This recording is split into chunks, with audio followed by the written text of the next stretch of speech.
So yeah, this is dedicated to y'all. This is dedicated to the only black girl in the room. Okay, I'm talking to you. Girl, I see your face everywhere. When I'm going out, you'll be there. 'Cause everything reminds me of you. I can't take no more. Girl, I think I'm losing my mind. What is up, everybody? Welcome back to my channel. If you're new here, welcome. My name is Adaora, and today's video, we're just gonna be a little chit chat. Get ready with me. We're just gonna have a little chat. I'm not talking about any of this makeup today because y'all already seen all this stuff on my channel. So maybe when I get new shit, I'll talk about it. And I feel like I haven't done a chit chat get ready with me in a long ass time because I feel like, do I feel like no one cares? No, I don't feel like no one cares. I feel like people actually really like those videos. But I was just trying to get more like, I don't know. I think I was just trying to get like different types of content on my channel. So we all know what's been going on in the Black Lives Matter movement. We already know what it is and it's not. And I'm just here to give my, just to share my experiences and my thoughts as a black woman, especially growing up in an era where people are to believe that racism is not a thing. And also speaking from the point of view of a black girl that is always sharing white spaces. So I went to a predominantly white school from kindergarten through 8th grade. And it was like looking back on it, I really just cried for my younger self because it was such, like, I don't think I would even put my child through an experience like that now. I wouldn't say it was like detrimental to like my mental health, but I would say it did have an effect on like how I saw myself like beauty-wise. I always had braids for starters, while all like the white girls had whatchamacallit, you know, like their hair out and like they could do little ponytails and straighten their hair and curls, you know, do a whole bunch of shit that we can do with our weaves. And I just wasn't able to do it because I had braids. I remember there's this one moment vividly. There was this one boy that basically said that he doesn't like me. He didn't like me. He was a white boy, by the way. Yeah, he didn't like me because of my hair. I was so upset. He said, your hair is not as silky, as shiny, and as the other girls. And I was so mad because this was my first experience, like, just like with boys telling me that I look any type of way. So like one of the earliest instances was literally being told that I am not, like, I'm not beautiful or I'm not pretty because of my hair. And that made me so ashamed. Ooh, girl. I can honestly say that I really did go through a time where I hated myself. Like not hated myself as in I hated Adaora, but I hated being black. Like, oh my God. But it was because, but I can't even be mad at myself because I was literally in an environment where people were telling me that like I wasn't enough. And it's so sad to think that. Because right now I'm lickety black and I'm lickety black proud, okay? I'm proud of like where I come from and like who I am and all that stuff. So just to like remember that time in my life where I really hated being black. To build up on that, I also hated being African, which is also a really big part of my identity. Like another part of my black identity that people don't really see too. Like, yes, I'm a black woman, but I'm also an African woman, so my experience is a little different. All black people have you know, different experiences. So yeah, for a long time I hated myself. I wanted to, I got my hair permed all the time. I think I was like always doing things to like try to fit in or like try to like please the white people or the white boys or the white girls or whoever in my class. And like looking back on it now, like the boy probably didn't mean anything by it, but like that was like a microaggression. Like, can you imagine experiencing a microaggression at age 6?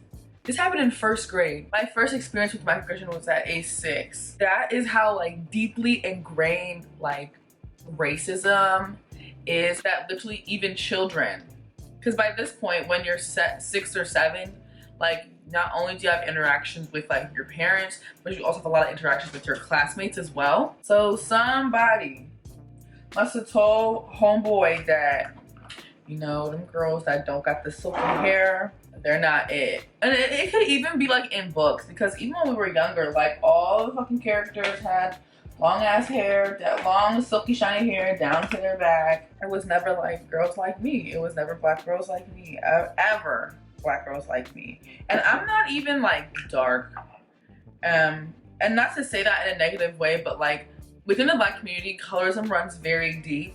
And how am I gonna say this? And like darker skinned women have more disadvantages than light skinned women, because lighter skinned women are closer to whiteness. I'm pretty sure we all knew this. I don't think I have to go into much detail, but I can't even imagine the types of things if me as like a light skinned, brown skinned, whatever you want to call me, woman was experiencing these types of things. I can only imagine what a darker skinned woman would experience. I was like the black girl. I almost had to like show out all the time. I always have to show out all the time so people knew what it was, you know? Don't think I'm one of these little idiot children I'll be giving birth to.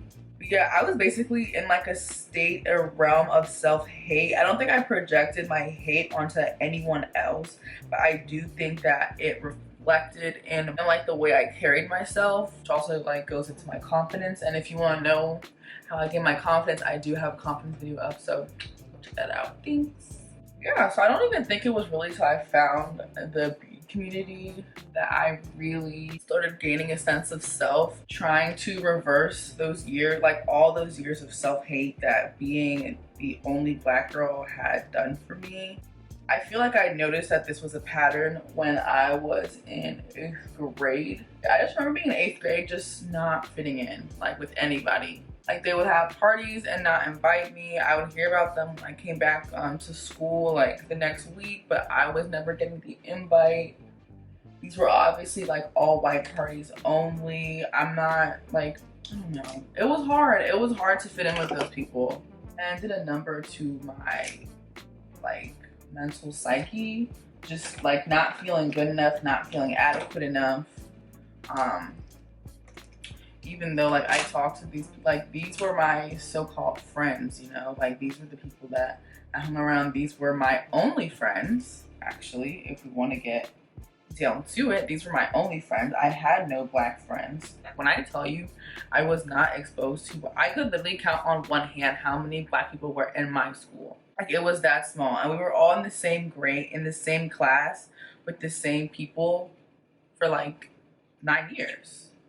I'd literally gone to that school for 9 years, being the only black girl, and always being told that your hair's not cute. Oh my God, I remember there was this one time, I don't know if anyone remember this, but there was this place called Libby Lou, and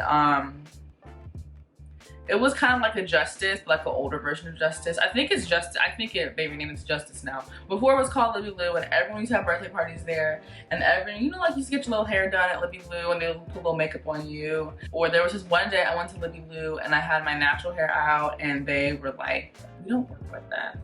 Bitch, you know how bad I felt as a fucking 7-year-old, 8-year-old, walking up to Libby Lou telling me you don't know how to work my hair or work with this? Dang, I was, oh, bitch.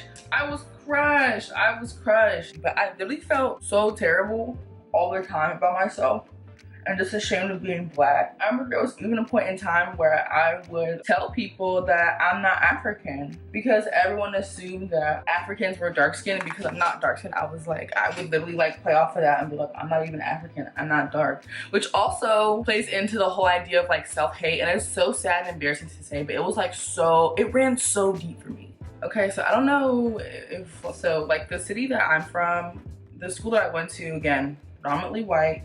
Everybody went to this thing called cotillion, which are just like manners classes, but it was basically like all the uppity white rich kids that like went, and like I wanted to be seen and known, so I went, and it was literally a big circle of like 200 kids from like all the Catholic schools in DC, and they gathered and did like manners classes or whatever. And part of the manners classes was the fact that you had to like dance like with other, like with like boys and stuff like that, which is fine. But I was never picked, ever. I mean, it was literally like a whole ordeal. Like people would go and they'd like, not pregame, but they would like go to someone's house before and like take pictures, and like you have a date, and like the guys would be there. and then you'd go to like the thing like a carpool. And I wasn't even gonna include this part in the video, but it's like just now coming back to my memory because I talked to someone about this the other day. But it was so, oh Jesus is Lord, it was so bad. Like the idea, I feel like the idea of like the cotillion was cute, but like as a black girl in that space, nobody ever wanted to be with me. No one ever looked in my direction. I felt out of place and they knew I didn't belong. Let's put it like that. Like they knew I wasn't supposed to be there. Like, what is she doing here? That is what it felt like. But I'm gonna have to give props to two things that pulled me out of that.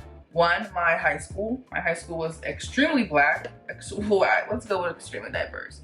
But my high school was extremely diverse and there was a lot of girls there that just like, I don't know, there's just something about like seeing other black people doing well that enables you or like inspires you to want to do well as well. So it was so nice to see other black girls like me, bomb as fuck, confident as fuck, like boom, boom, boom, you know, really showing out. I don't know, I just never seen that. I just always been around white people and like white people were just all I knew, and I didn't even realize that I was experiencing all these microaggressions until literally I'm sitting right here. So this runs very deep and very close. I'd always get things like, oh, like you're an Oreo because I talk white. It was giving a touch of microaggression when they told me that, but you know, again, when I was younger, I didn't know what these things were, so I just assumed that they were, and I didn't think they were innocent, but I didn't lie. I don't know. I didn't know what to make of those types of comments. Two, YouTube. Surprisingly enough, YouTube was a really big source for my confidence. I feel like I started watching YouTube when I was like in 7th grade, when I started having all these feelings like I don't know what I have to do to make me feel like I belong, but something needs to happen because the way I'm feeling right now is not how I want to feel for the rest of my life.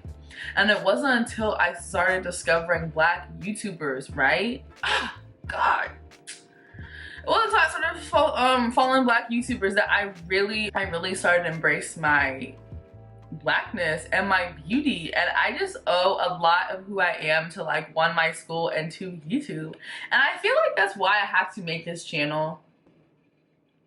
I don't know, it's hard to talk about just because like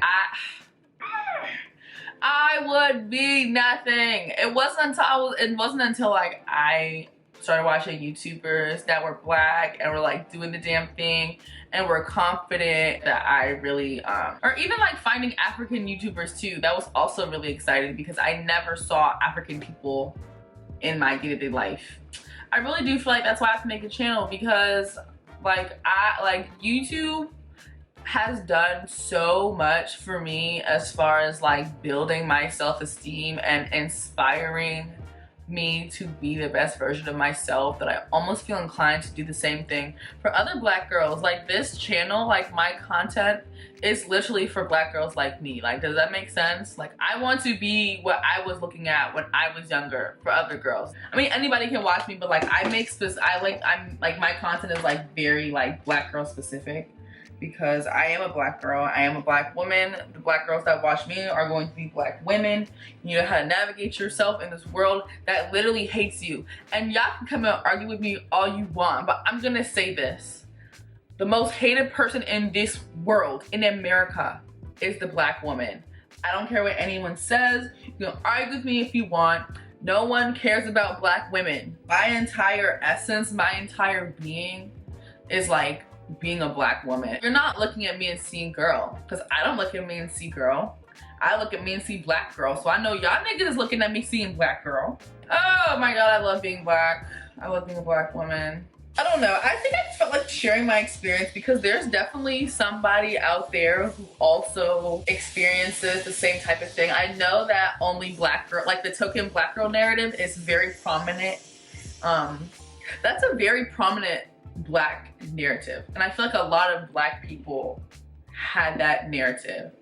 So yeah, this is dedicated to y'all. This is dedicated to the only black girl in the room. Okay, I'm talking to you. That was cute. I just shared my whole like personal experience story life. I just had such a difficult time trying to talk about this just because like I haven't been able to put my own experiences into words yet until now. I'm happy I'm doing this. I'm happy I did this. Shout out to Faith. Y'all don't know Faith. Faith is like one of my best friends. She said, I don't want to see another video from you until you address this. And like, she's right. I honestly just didn't feel like I was educated enough to talk about this. But then she was like, it's your own goddamn experience. I'm like, you're actually fucking right. You guys, so there's no outro on my chit chat get ready with me, so this is my outro right now. Thank you so much for listening to what I had to say. Make sure you like, comment, and subscribe, and I will catch you in my next video. Bye.